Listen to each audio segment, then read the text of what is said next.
Welcome to another edition of SU Football Weekly. I'm Carl Schoening, along with head coach of your Southwestern Pirates, Joe Austin, and we're recapping for the first segment of this show the 28-17 defeat as East Texas Baptist in the home opener was able to come back from behind and defeat the Pirates. And Coach, I look at that game and I just saw two very evenly matched teams, and it just kind of sometimes comes down to the breaks in the game, and it seemed like the Tigers got a couple more breaks to come away with that victory. They did. We certainly had periods of the game where we dominated. I think, first of all, throughout the game we were pretty dominant on special teams. Will Herbst, who did our kicking and punting, earned the Special Teams Player of the Week in our division of the ASC, which is outstanding. Punted really well. In fact, his best punt was brought back by a penalty. Unfortunately, his statistics would have been even better. And then on offense, of course, we got off to a really good start. 10 points in the first quarter, and we kept our defense off the field. I think our defense was on the field for about 5 plays the whole quarter, and they generated a turnover themselves. And then the second quarter, they capitalized on a good kick return. As I said, we did great on special teams, turned that into a touchdown. Our defense did better in the second half, and they did really a remarkable effort in the second half. Shut out a pretty potent offense that overall is pretty good. So I think you're right in that it was a pretty evenly matched affair, which is good because they're a good football team. And so I think we showed that we're a pretty good football team ourselves. So we weren't overall happy with it, but there was a lot of bright spots that I think our coaches were happy about, and I think there's some things that our players should be happy about, and we can take that into this week. You mentioned, obviously, Will Herbst winning the Conference Special Teams Player of the Week. I have his stats here. I don't want to go give him short him any yards because he had 3 punts for 151 yards. Furthest one was 65 yards, and he got 2 inside of the 20 with 2 touchbacks. And one of those touchbacks was a little questionable. I didn't quite understand why they called it a touchback. I thought they had downed him inside the 1. So, if that goes the other way, he has an even more impressive week. So, we can start with that bright spot as he certainly was a key factor and obviously also hit that 25-yarder to start the game. And it's interesting that Will was not our punter last year, but was kind of pressed into service and practiced it all spring of last year and then all fall of this year. And just through some experimentation and trial and error, we found that kind of a rollout or a rugby-style punt, as they say, really suits him well. And it allows him to place the football, hit it in different spots on the field. So he did a really nice job. So he's a dual threat for us in the place kicking game, and now as a punter, he's doing really well, filling some big roles for us.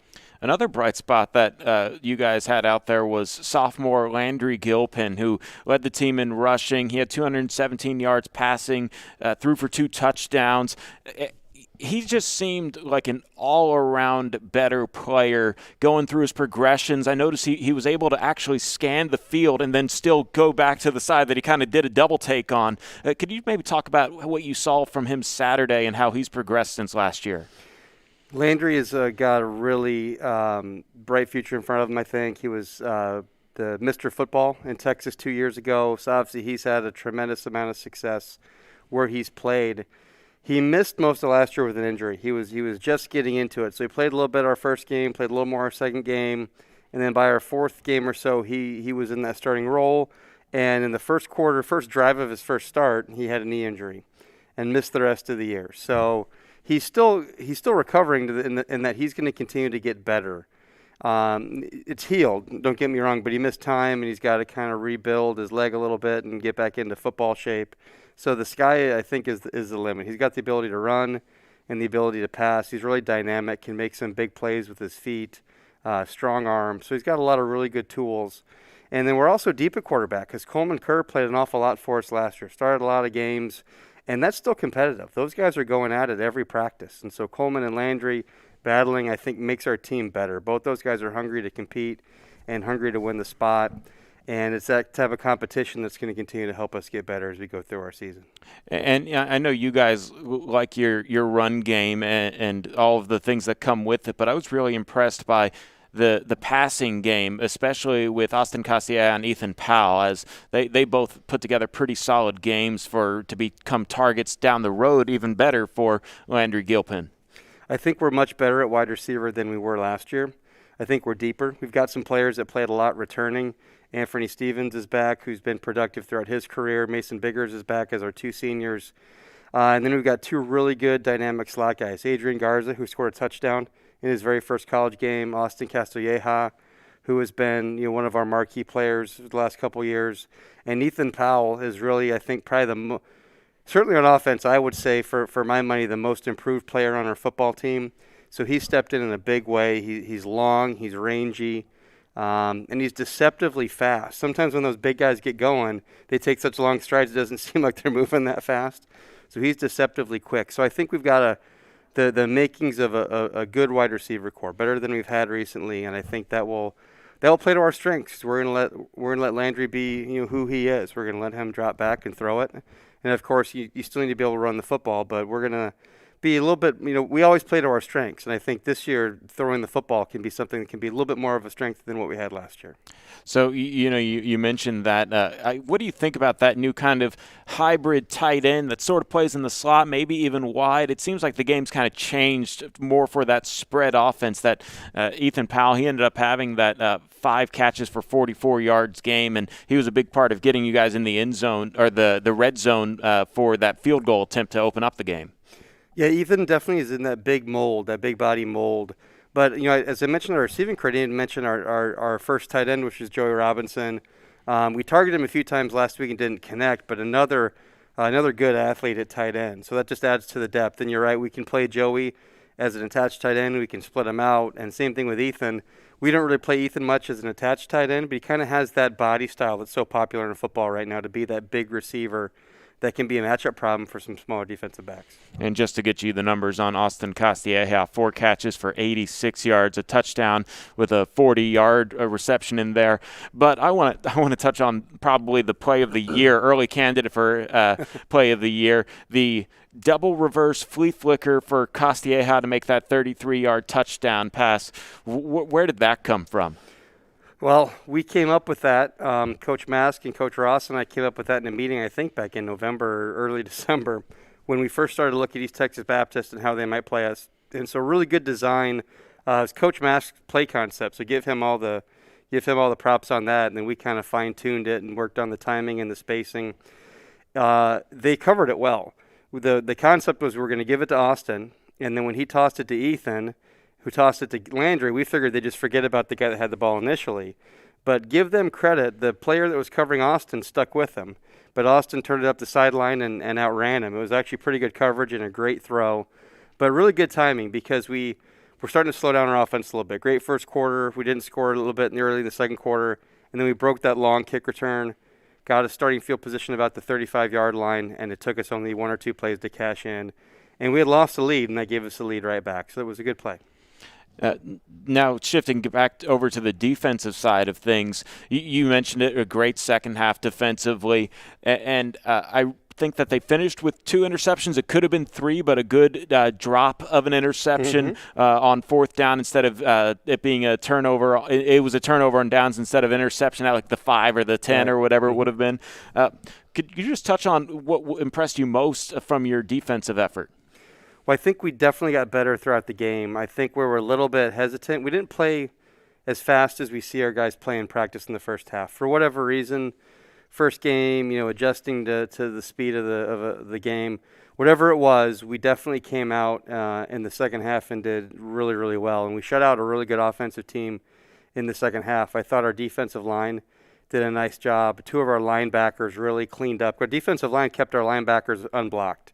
And so Bernard Century and Ben Brockman both had 10 tackles or more. And our defensive backfield, as you noted, just got better throughout the game. Jackson Reese came on, had an interception, made some good plays. Eli Norris knocked the pass down on 4th down. Jules Williams, our third player that played corner, also did a good job. So we got better throughout the game. And so if you add that up, what I told the team was if you took our best offensive half and our best defensive half, and we could have bottled that for the whole game, it's 34-0. Now, obviously, that's not the way it works. You don't get to, carry things over. But that's the potential that I think we have. Is if we can play well, we're going to be a good team. They're very good. Their defensive line surprised us with how good they were. Surprised me anyway. I didn't think they were going to be that good. They're a team that just loads up with transfers and players every year. And to play them in the first game with no film is hard because we didn't know who their quarterback was. We didn't know who some of their receivers were going to be. So I thought our guys did a good job of just getting in there, playing football. And we were in there till the end. We had the ball down inside the 5-yard line. We didn't score. If you score there, you get to do your onside kick. If you get that, then you have a chance to win. The defense held them to a 3rd and 1. Again, there if you stop them, you block the punt and you score. All right. So we had scenarios to win all the way till the end. So I thought we played well. And one of the things that I liked is that we stuck with it, and that was good to see. Well, that'll do it for our first segment here, going back over the opening game of the season. And now when we come back, we'll talk about the matchup against the Louisiana College Wildcats. It'll be their first game of the season as the Pirates travel to Pineville, Louisiana. It'll be a 1 o'clock kickoff here on SHN Sports. But let's go ahead and take a look at the highlights from last week here as we continue on with SU Football Weekly on SHN Sports.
And it looks like the Pirates come up with it.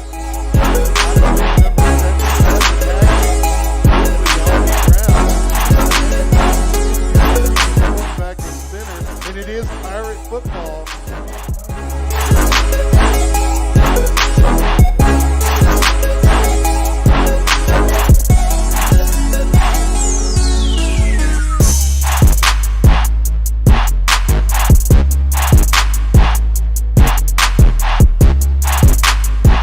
From the 30, Gilpin fakes the pass and it will be a quarterback draw as he follows his right tackle. A nice block as he finds space and cuts across the 20-yard line and gets to the 18-yard, and the Pirates back in the red zone.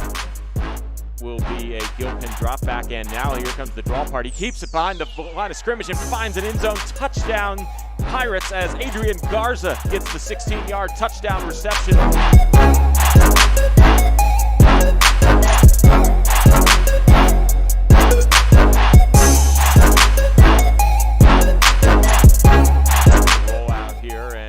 Brown getting laid out by Ben Brockman before he picks up the first down. And man, that one was a big hit, the one you like to see.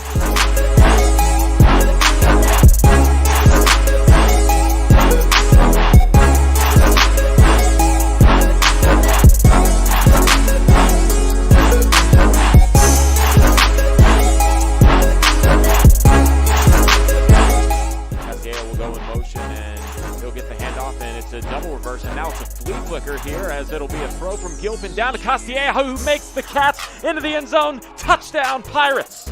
That was the greatest trick play I've seen live in many games. Double reverse, pitch back to the quarterback for a wheel route to the initial ball carrier in that exchange, Austin Castilleja.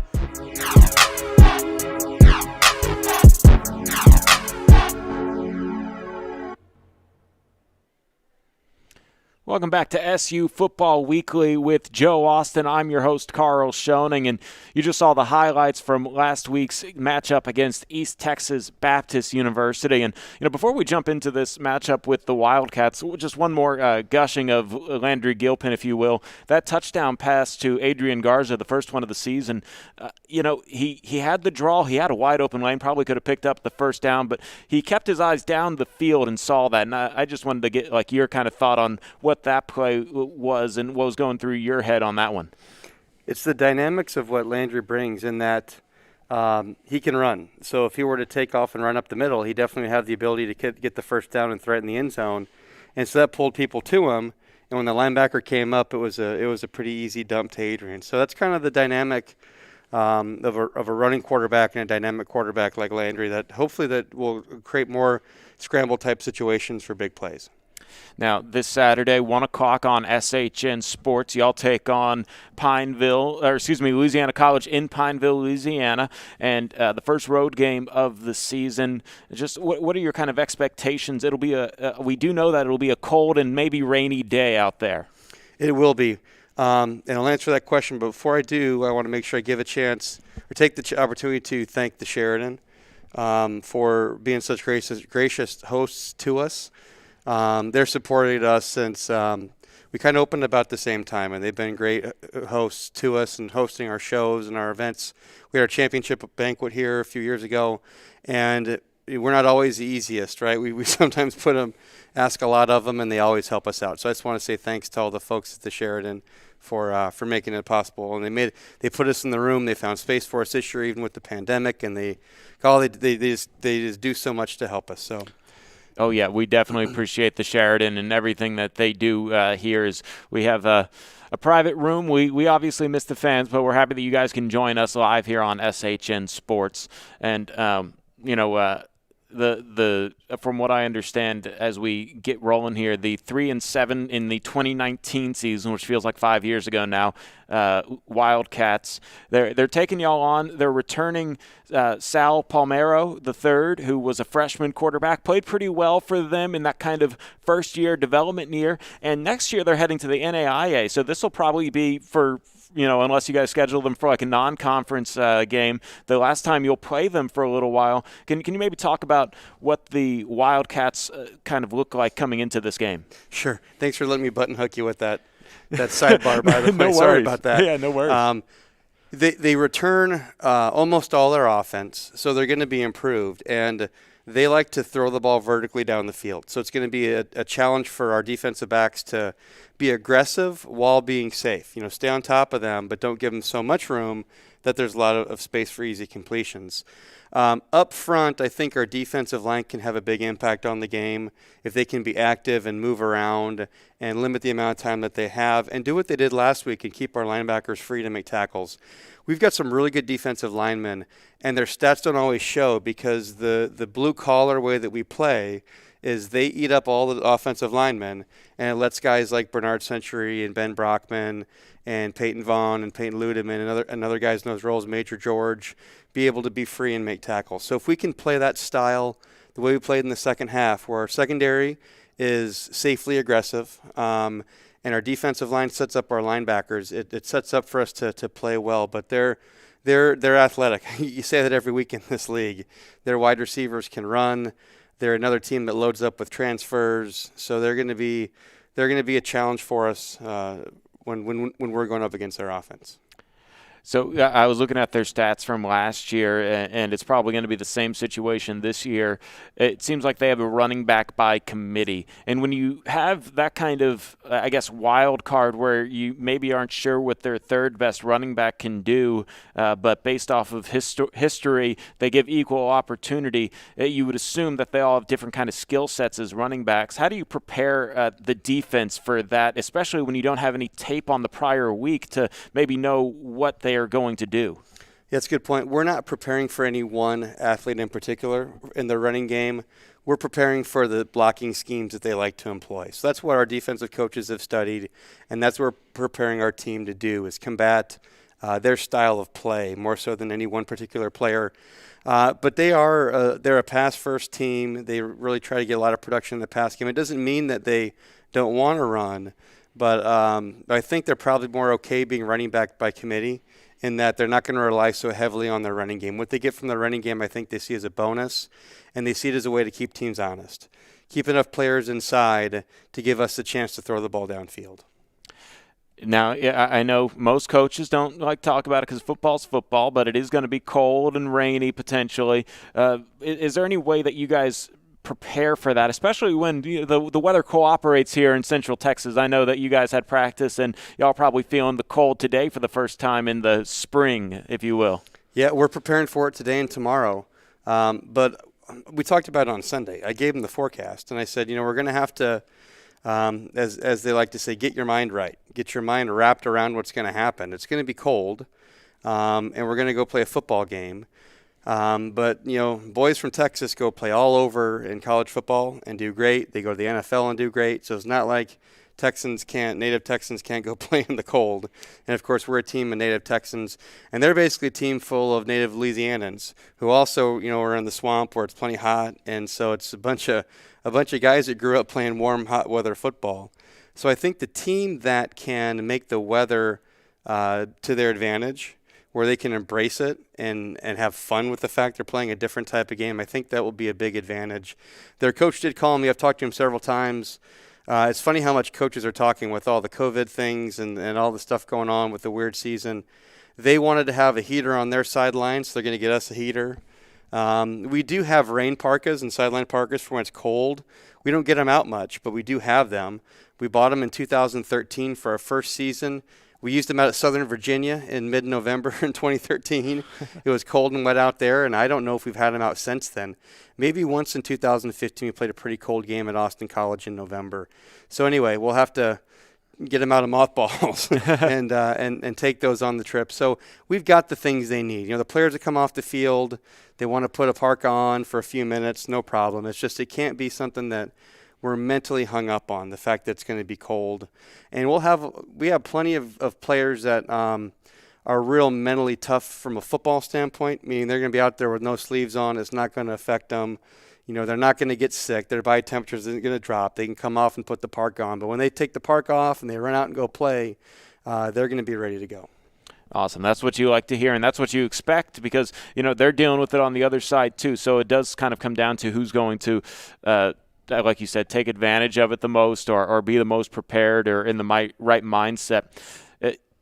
What is maybe the thing that you work on offensively to take on a new team that hasn't played a game yet, so you can't necessarily figure out where their gaps are? We just kind of talk about this odd unknown where their bye week turned out to be the first week, and here you are as their first actual opponent. Right. So it's the same thing as playing an opening game. It's kind of doesn't happen a lot where your second opponent is like your first, where you don't have a whole lot of data. So you just go back and you prepare for what you know, and you try to make sure that you take care of the things that are important to you. Certainly on offense, but it's the same with defense and special teams. If we can be good at the things we want to be good at. And one of the things we're trying to do this week is make sure we're going to be doing things that fit our personnel and fit our players, because it's a total wild card. They have a new head coach this year, but they retained the offense and defensive coordinators. So it's kind of like they just plugged in a new head coach. The new coordinator to their staff is a special teams coordinator. So there's some unknown there. We went back and looked at film from his last school that we could get our hands on from the internet. So it's a lot of speculation. So it comes down to be good at the things you can control, and then hopefully that allows you to sort things out on game day. I know it usually ends up being the same general things, but what are the keys to victory for the Pirates this coming Saturday? We need to limit big plays with our defense. We need to create a lot of negative plays, tackles for loss, force them to hold us, get turnovers. Those are two of the big things for our defense. On offense, we need to create chunk plays. We did a good job of that in the first half. We got a few more in the second half, but it was a little bit more sporadic. So I think getting some chunk plays to really keep our momentum going is going to be a big thing for our team. We also, especially because we're throwing the ball more, we need to make sure we're in that 55 or higher completion percentage. We need to pick up our efficiency a little bit. So I'm kind of looking at those two things: throwing the ball efficiently and then finding ways to create more chunk plays. And teams that have followed. Fans and parents have followed us for a lot of years, and we've been good. We get a lot of chunk plays, meaning we gain 25 yards or more, in one hit. And so we didn't have enough of those last week, and we want to definitely increase that. Well, Coach, we appreciate you coming out here for the show, SU Football Weekly with Joe Austin. I'm Carl Schoening. Before we wrap it up, any final thoughts to kind of conclude here this little half-hour show? Since I know you guys pretty much had practice, so that's why there's no player this week, but happy that you could make it out here.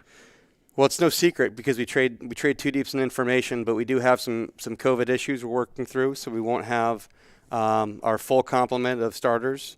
And so we'll have to work through that. It's something that all players and coaches and teams have worked through this year. Hopefully we'll be able to keep that to a limit. It doesn't kind of become a wildfire thing, but for the first time we're dealing with that during game week. Last week we had everybody. This week it's going to be a little bit different. So it's a challenge that we'll work through.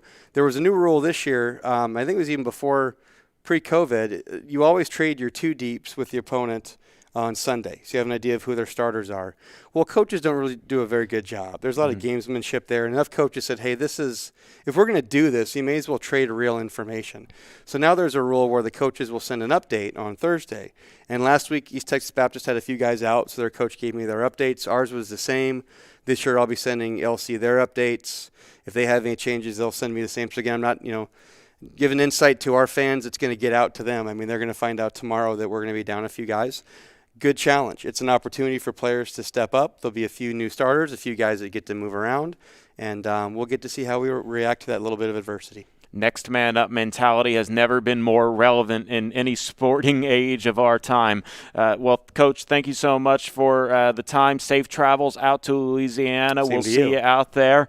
I've been Carl Schoening. I'm trying to bring back the salute. Thank you all for watching. Have a good night. Hi, Mom.